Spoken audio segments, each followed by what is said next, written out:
I-Pakai mà lên nahi na min lâu pi gì linh du phụ ca hay lâu na đi Calvary'a Neipuiyin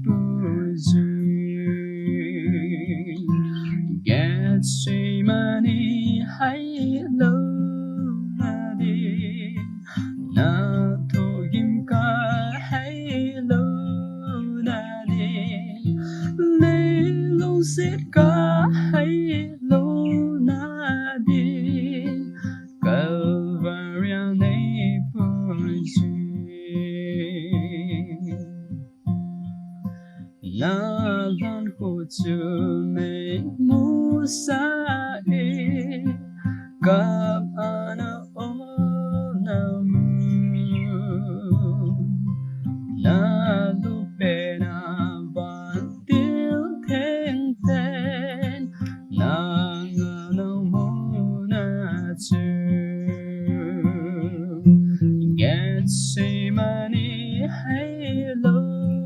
na đi athoh ca hay lâu na đi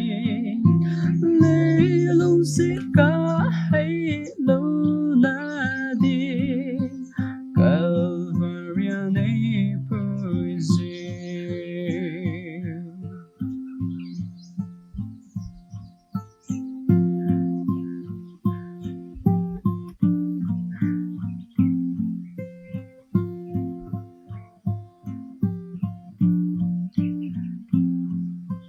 Mary bằng lùng kiếm Houbung na hình ca hùng nhẹ an gu kiều chiều nê mu sa in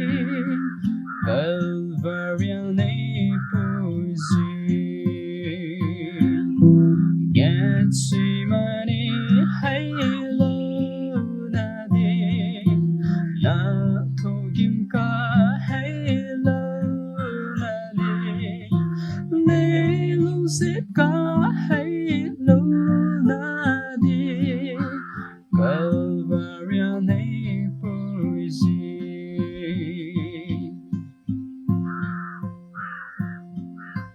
I-Pakai